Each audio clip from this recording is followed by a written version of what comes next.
Well, Bible teacher and author Christine Hoover was writing a study on the book of 2 Corinthians. Well, then unexpectedly, she faced a severe personal test, and she found strength from the message of the Apostle Paul to the church in Corinth. Wendy Griffith has that story.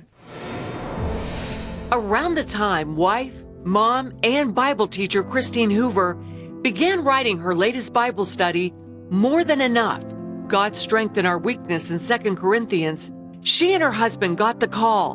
No parent wants to receive. Our oldest son was in college in California. We live in Texas. And late one night, he had gone to the ER, and the ER doctor called and said, your son has cancer, and has spread all over his body. It's in his brain, his heart, his lungs, his stomach, everywhere. And so, as you can imagine, we were completely shocked. Their son, Will, a college athlete, had always been healthy and strong. The devastating news turned their world upside down. He went through 4 rounds of chemo. He went through surgery. I said, you know what? I'm going to continue to write this study because the themes of weakness and suffering are so strong. And so where I had set out to write about ministry and service to others, the Lord changed the plan and had me providentially in this book of 2 Corinthians during a time of probably the greatest suffering that I have ever walked through. In 2 Corinthians 12:9 and 10, Paul, after he had famously asked God to take away the mysterious thorn in his flesh, wrote, but he said to me, my grace is sufficient for you, for my power is made perfect in weakness. Therefore, I will boast all the more gladly about my weaknesses, so that Christ's power may rest on me. For when I am weak, then I am strong. What was it about that verse specifically, God's power being perfected in our weakness, that spoke to you and that helped you not only keep writing the Bible study, but it sort of became your anthem? Yes, it absolutely did, especially in the Amplified version. I love that verse, but I was experiencing it in real time. Every day I would wake up and I would think, I can't believe this is happening to us. That word cancer applied to my son and to our family.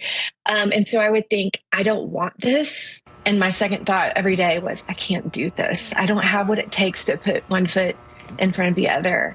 I would tell myself I needed to be strong. I needed to care for my family. I needed to have what it takes to care for them.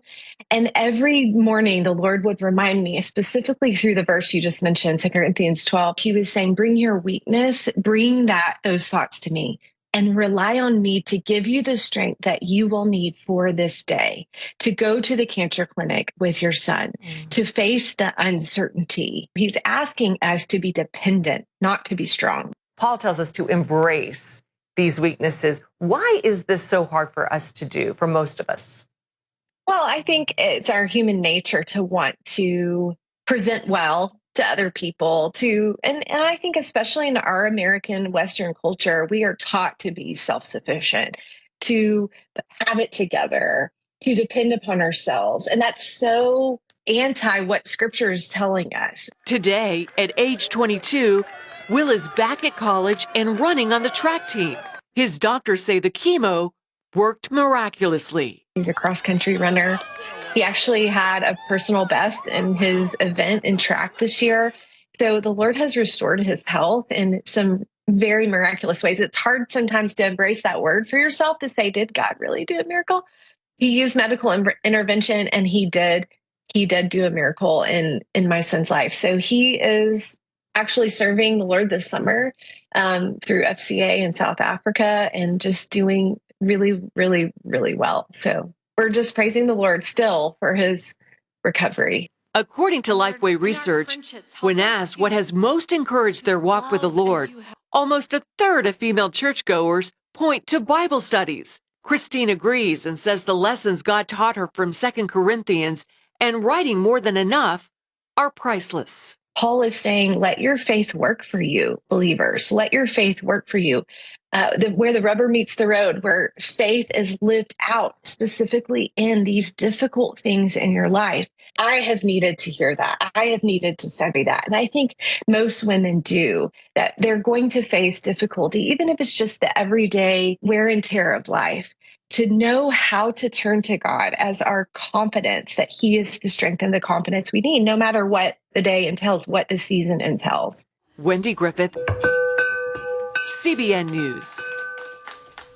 Now that is a message that will preach, and it will preach around the world. Let His strength be sufficient for you. Let His mercy, His grace. And it's in that time where you realize, I can't do this, is precisely the time that God's waiting for, where you turn it over to Him.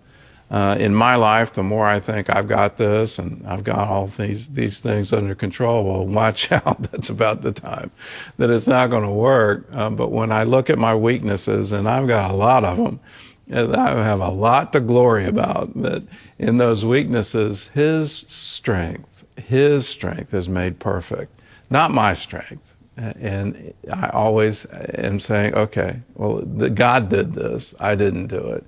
I was weak. I was incapable. I was unsure. I didn't have this. I didn't have that. But God had it. And in that, I give Him glory. Well, Christine Hoover's Bible study, it's called More Than Enough, God's Strength in Our Weakness. It's an 8-week study in 2 Corinthians. It also has a teaching video you can watch every week. It's available wherever books are sold.